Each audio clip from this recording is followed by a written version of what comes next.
joining us right now on NHL Tonight, our countdown show. Robert, thanks so much for being with us. So you win the Stanley Cup in your rookie year.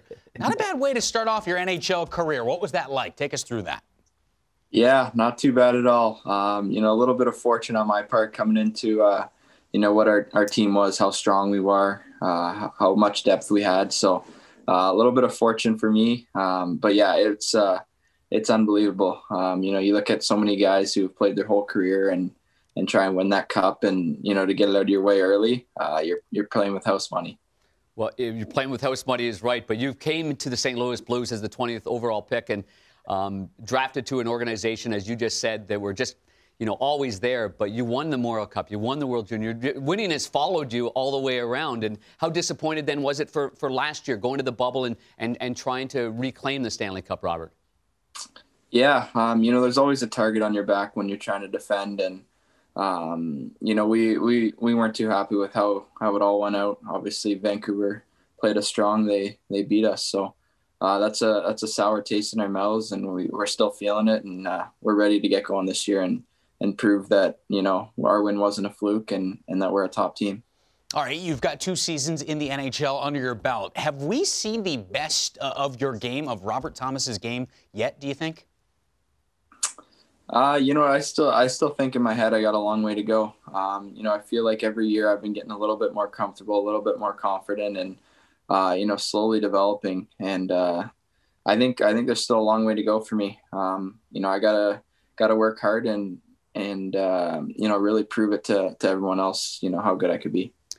Robert, you're obviously a natural centerman, and I think this is the kind of a common thing that a young centerman comes in and doesn't naturally play center, and you played the right side. And I know Tyler Bozak has been primarily your centerman, and this past year you kind of went to the middle of the ice a little bit more. Do you see yourself getting to the middle of the ice all the time? And what's the most difficult thing of going back and forth between the wing and center? Yeah, I think hopping over on the wing was a great learning experience for me. A lot of the times throughout the year, you end up on the wing in the D zone, or you end up in those situations. So I think it was a great learning experience for me.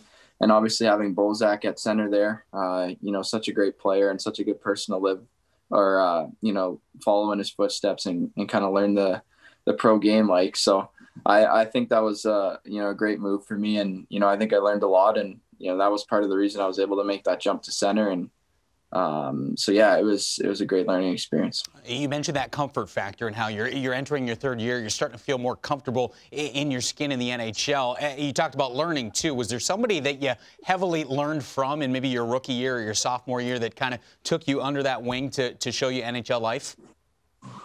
Yeah, there's a lot of guys. Our team, Panger knows a lot of them in person, and how great of guys they are. And I had guys like Steiner, Petro, Shanner, guys off the ice that really helped me out a ton. And, on the ice, Bozak from playing on his line, and, O'Reilly as well.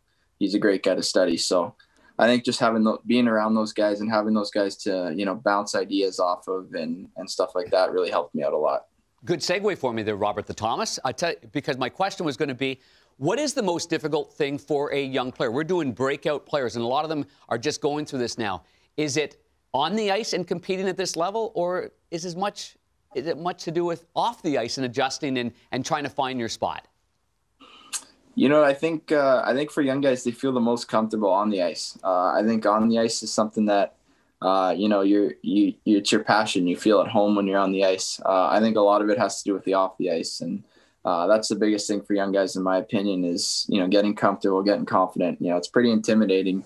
You go into a room where you've been watching guys your whole childhood, and next thing you know, you're sitting beside them in the locker room. So it's a little intimidating, but it takes a little time to get adjusted to. But I think on the ice is the easiest part. I think it's off the ice that's hard. You talk about being comfortable. I don't think anybody's comfortable with the way things are right now in the world. And as a hockey player, you sit here in November and you're not playing hockey. What is that like, and how do you kind of maybe re-teach your mind of whenever this season does start, you've got to be ready at the drop of the puck? Yeah. Like you said, it's a weird time for everyone. Usually we already got the season going. We're back in the full swing of things. So, it's nice. We get a little extra time with our families at home. American Thanksgiving coming up, and I already had my Canadian Thanksgiving, but double dipping. Yeah, seriously. But yeah, it is a little bit different. I think for a lot of young guys, it's a great time to get a little extra training in and, really keep up the strength and the conditioning and all that stuff. So I think it's pretty beneficial, and, we got to be ready to rock. And make sure that Chantel Tkachuk's got some good food for you, some home cooking for you when you get back to St. Louis, huh? Yeah, for sure. She'll be cooking it up. So good stuff. No worries there. All right, and you'll be cooking it up on the ice. Number 2 on our breakout players coming up next season. Robert, thank you so much. Continued success in the NHL, and thanks so much for the time. Enjoy your off season. Yeah, thanks, guys.